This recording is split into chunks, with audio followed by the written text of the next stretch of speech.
estamos, si ustedes miran sus relojes, porque hoy día los relojes dicen la fecha, mira qué maravilla, dice 1 de octubre.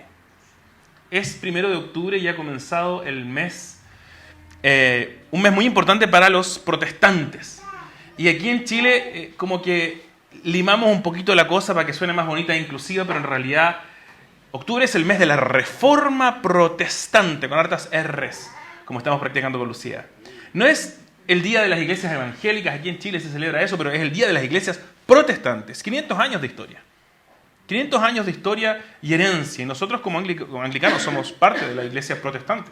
Este mes celebramos la Reforma Protestante, el momento en que la historia de la iglesia, en ella, un grupo de sacerdotes, un grupo de teólogos, redescubrió la Biblia y al hacerlo, se vio atrapado entre la necesaria reforma de la iglesia por un lado y por otro lado la indisposición de la iglesia de ser reformada.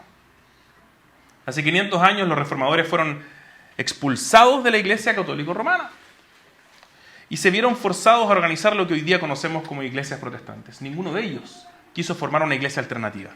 Querían reformar, querían corregir los problemas que veían dentro de su propia amada iglesia cristiana católica.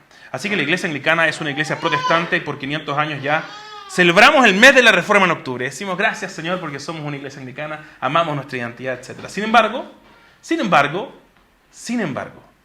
es posible que a una distancia de ya 500 años empecemos a confundirnos un poco en octubre. A veces parece ser que los protestantes piensan que nosotros sí que somos la verdadera iglesia, no como esos falsos cristianos que andan por allá afuera.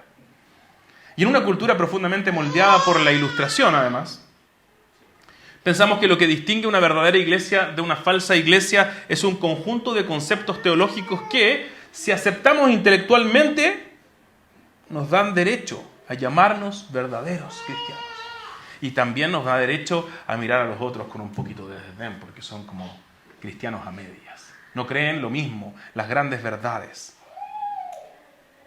Lo interesante, por supuesto, es que para los líderes católicos romanos y buena parte de la iglesia, los falsos cristianos somos nosotros. Así que ni siquiera me quiero meter en el problemazo que significa que por 1000 años, antes de que surgiera lo que hoy día conocemos como Iglesia Católica Romana y el protestantismo, la iglesia mayoritariamente fue una iglesia ortodoxa. ¿Cuál es la iglesia verdadera? ¿Cómo podemos identificar al verdadero pueblo de Dios? ¿Cómo podemos asegurarnos de que estamos congregando en una iglesia de Jesús, en una falsa iglesia, una secta? ¿Cómo podemos saber si nosotros realmente somos miembros de la iglesia de Cristo? Hoy, el mismo Señor Jesús nos va a contestar estas preguntas en Lucas 8, del 1 al 18. Hermanos y amigos, les invito a poner atención a la lectura de la palabra de Dios. La lectura también va a salir proyectada, así que puedes seguirla con tus ojos.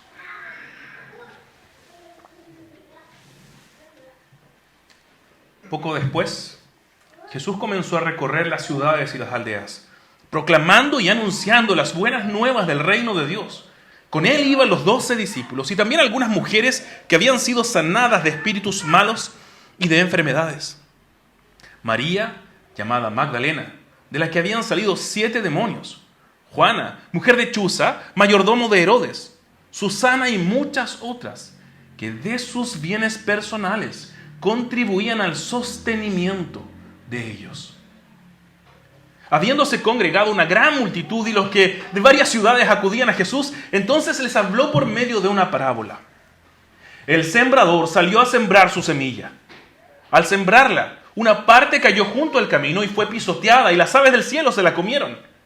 Otra parte cayó sobre la roca y tan pronto como creció se secó porque no tenía humedad. Otra parte cayó en medio de los espinos y los espinos al crecer con ella la ahogaron. Y otra parte cayó en tierra buena y creció y produjo una cosecha a 100 por 1. Al hablar estas cosas, Jesús exclamaba: el que tiene oídos para oír, que oiga.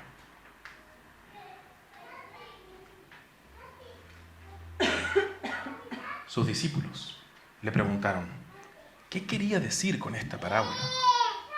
Y él respondió: a ustedes se les ha concedido conocer los misterios del reino de Dios, pero a los demás les hablo en parábolas para que viendo no vean y oyendo no entiendan.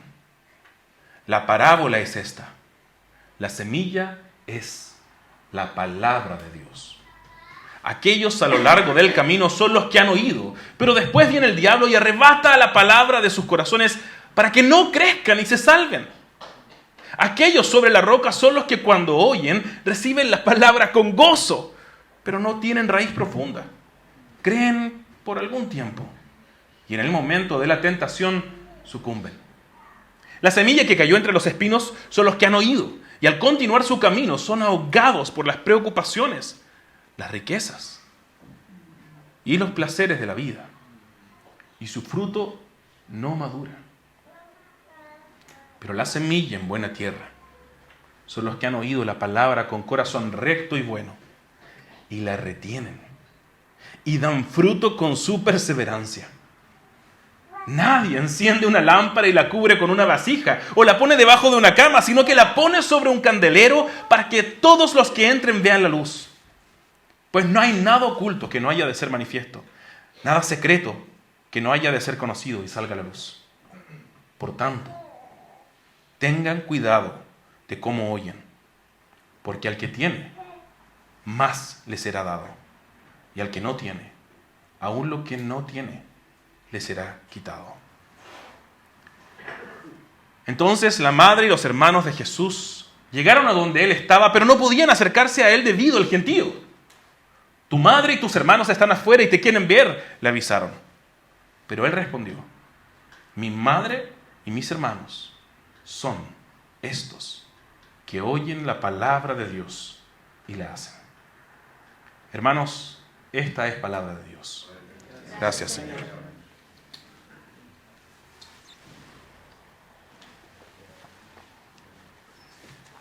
Lucas 8 está lleno de riqueza y me encantaría una vez más compartir con ustedes la frustración de tener que pararme adelante y dar un sermón que no dure 5 horas. Lucas 8 es... de nada. Comienza con una de las primeras descripciones que Lucas hace del grupo que acompañaba a Jesús. Hasta aquí, Jesús, y de repente se nos cuenta quiénes van en el camino con Jesús. Mientras Jesús recorre las ciudades y los pueblos anunciando las buenas nuevas del reino de Dios de nuevo, algo que ya vimos la semana pasada, hay 2 grupos que lo acompañan constantemente.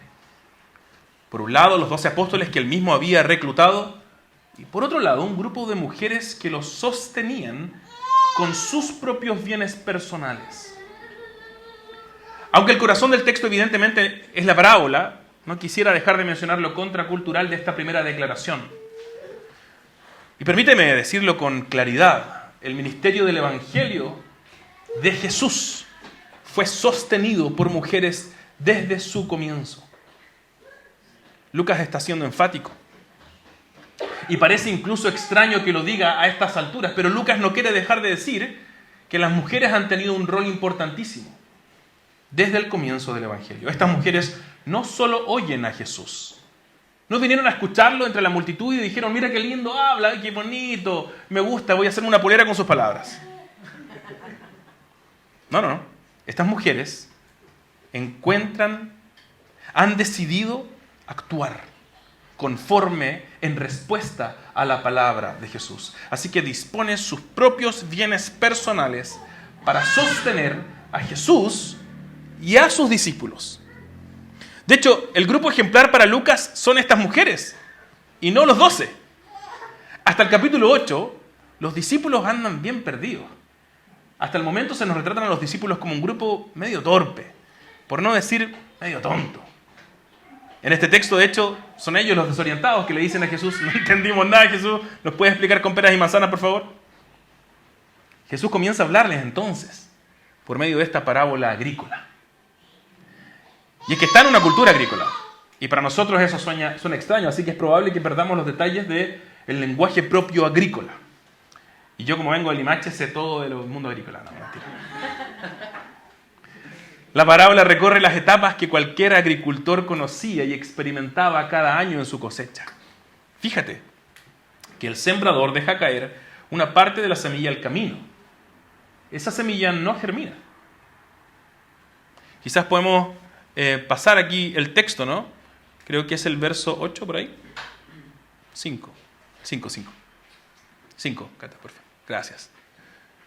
No germina. La primera semilla no germina. La siguiente diapositiva muestra el otro grupo. El otro grupo cae a la roca y germina.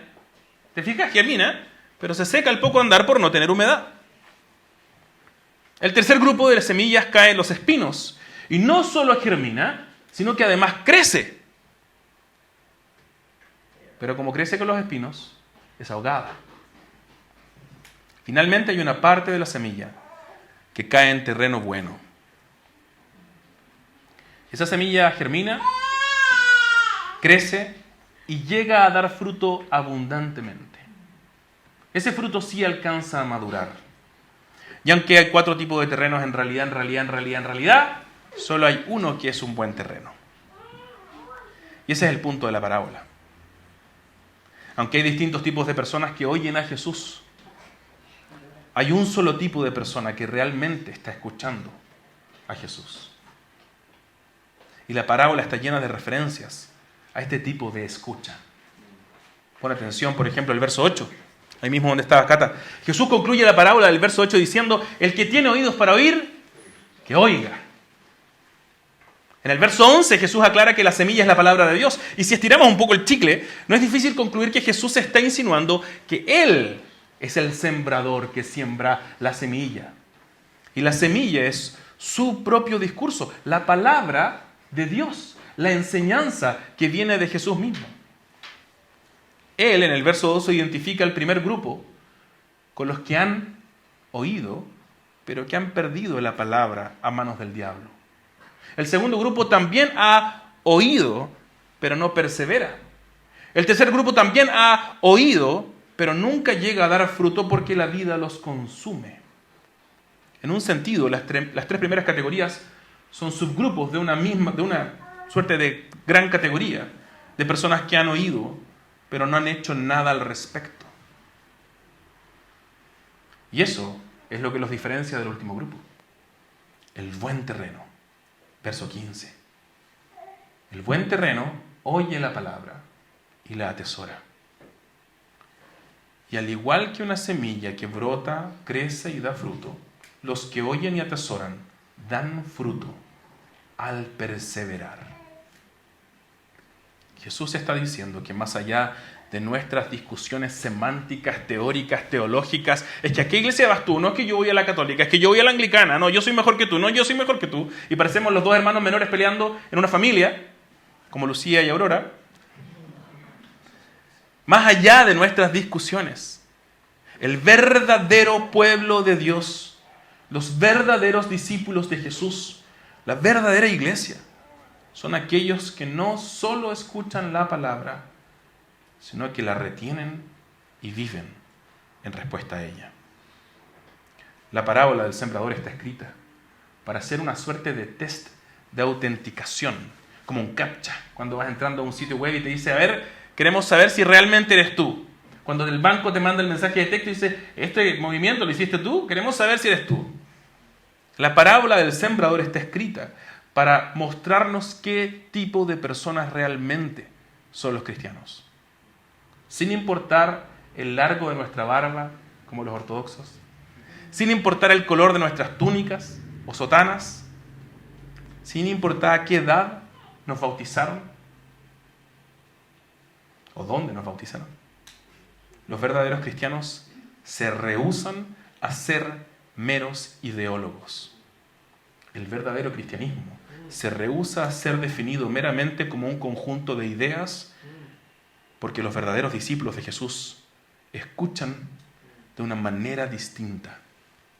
Escuchan, atesoran y actúan conforme al mensaje de Jesús. Y esto no lo inventó Jesús.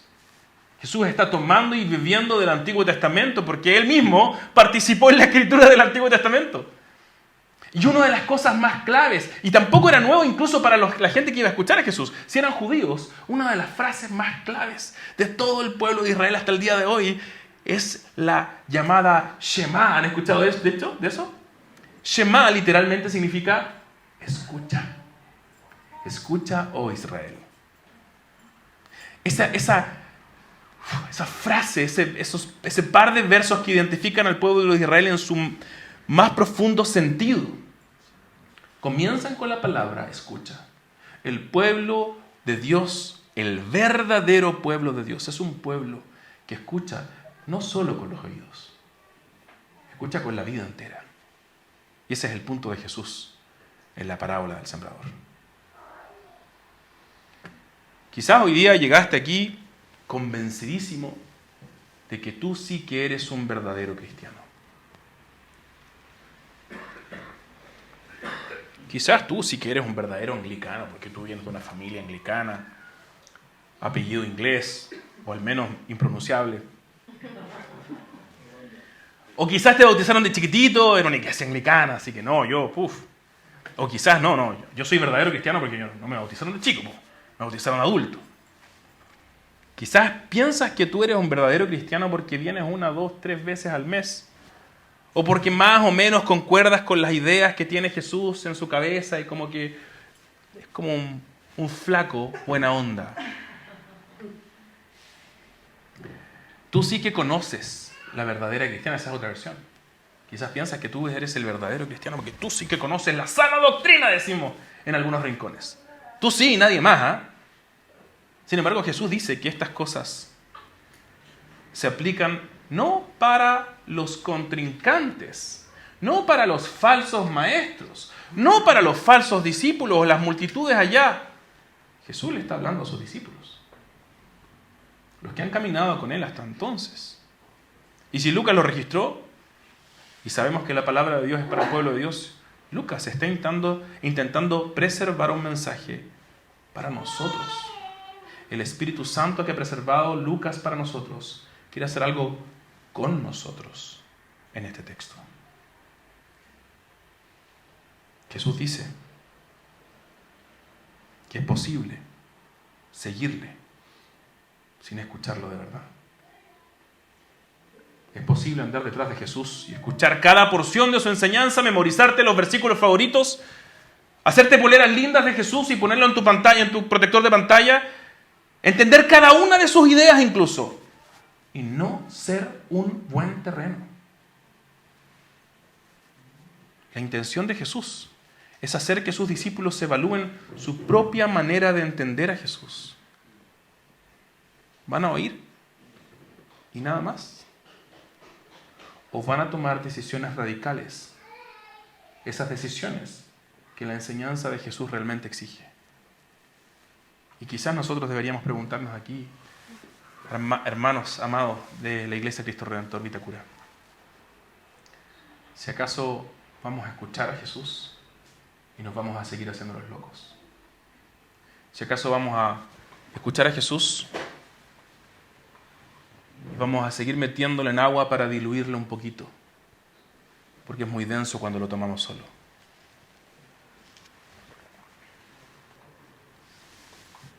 O quizás estás aquí porque nos amas, porque nos conoces, porque quieres acompañarnos en este momento. A lo mejor estás visitando esta iglesia por el bautizo de Aurora y hasta este momento has pensado que este sermón no tiene nada que ver contigo y la onda de Jesús no es para ti, esto no es lo mío, muchas gracias y hasta luego, estoy aquí por buena onda y amor. Pero Jesús está hablándole a los discípulos, fíjate en el texto, y me parece que esto está en el versículo 5, si puedes ponerlo acá en la pantalla. Ahí, en el 4, perdón. Habiéndose congregado una gran multitud y los que de varias ciudades acudían a Jesús, entonces les habló por medio de una parábola. Ya, dile a la mamá. Gracias, Santi, por la información. Eso no es parte de la parábola, por si acaso.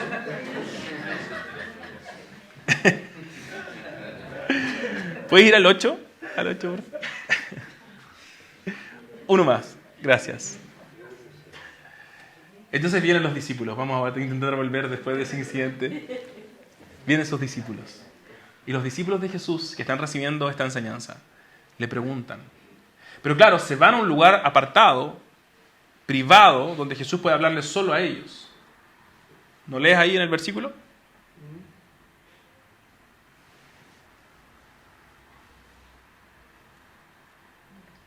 ¿Dónde dice eso? Lucas, en su construcción de la historia, nos dice que Jesús está enseñándolo a sus discípulos mientras cientos de personas lo miran y lo escuchan. ¿Por qué hace eso Jesús? Pareciera ser que Jesús quiere hablarles a aquellos que quizás no están dentro, que no están tan interesados en seguirle, pero quiere que escuchen esto. Quizás has venido a ver qué pasa aquí. Quizás eres uno de estos que no se identifica como discípulo de Jesús, pero Jesús de todas maneras te identifica como parte de esta parábola. Y quisiera animarte también a ti a considerar si acaso no tienes un lugar en esa parábola. Si acaso hasta el momento has pensado que tú no eres parte de esa parábola y sin embargo Jesús te dice, en realidad sí. ¿Cuál es tu lugar en esta historia? Si tú afirmas ser discípulo de Jesús, entonces ten cuidado cómo oyes las palabras de Jesús. No sea que pensemos en Jesús como una figura filosófica, como una disciplina espiritual, algo así como una figura crística, una suerte de, no sé, Siddhartha Gautama iluminado que nos puede mostrar una de las maneras de hacer las cosas. Jesús exige mucho más que nuestro asentimiento intelectual a un conjunto de ideas. Y si tú estás aquí en esta iglesia y no estás transformando tu vida completa en torno a Jesús, entonces quizás te estás engañando. Y si te estás engañando, no solo tienes poco entendimiento, sino que aún lo que tienes te será quitado. No quisiera que salieras de aquí inadvertido. Si hoy estás acompañándonos como familia y miras a Jesús desde lejos, quizás porque has visto la hipocresía de instituciones o hipocresía de personas que se llaman cristianas, quisiera animarte a considerar sus palabras, las de Jesús, su enseñanza. Porque quizás has escuchado de Jesús, acerca de Jesús, de boca de malos representantes. Considera de nuevo cómo escuchas a Jesús. Y para eso tenemos un montón de instancias en nuestra iglesia.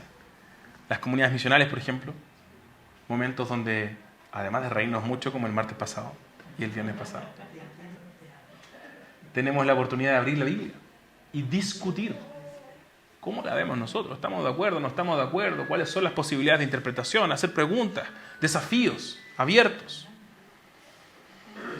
También tenemos los domingos y estamos recorriendo la verdadera historia del mundo y eso significa que estamos recorriendo la Biblia entera. Es un privilegiazo el que tenemos. Todo un año para recorrer toda la Biblia es maravilloso. Considera de nuevo cómo escuchas a Jesús. Quizás te estás perdiendo los mejores años de tu vida. Quisiera terminar este sermón con las palabras de Jesús, con las palabras con que Jesús termina su sermón, sabiendo y tomándole el peso que tienen estas palabras. El que tiene oídos para oír, que oiga. Padre Celestial, te doy gracias por el privilegio de tener tu palabra disponible para nosotros. Gracias porque Jesús vino y habló, comunicó, nos explicó, nos mostró no solamente un camino y una disciplina intelectual, sino que una manera de vivir. Una manera de vivir que de alguna manera es la verdadera manera de vivir conforme a tu evangelio. Es la verdadera y única manera de vivir que afirma estas que no son solamente ideas, sino realidades, Señor. Te quiero pedir que esta iglesia sea transformada, no solamente en su doctrina y en sus ideas, sino profundamente en su vida. Te quiero pedir en particular, Señor, por aquellos que están aquí y quizás se están preguntando su lugar en la parábola. Te quiero pedir que tú vengas en el Espíritu Santo poderoso a transformarlos en terreno fértil. Transfórmanos, Señor, en terreno fértil. Queremos ser cristianos de verdad. Queremos ser discípulos de verdad. Ayúdanos a mirar a esas mujeres con que comenzaba el texto y tomar en serio nuestra fe. Que podamos ser personas que realmente disponen de toda su vida al servicio de nuestro Rey. Te lo pedimos, Señor, en el nombre de Jesús.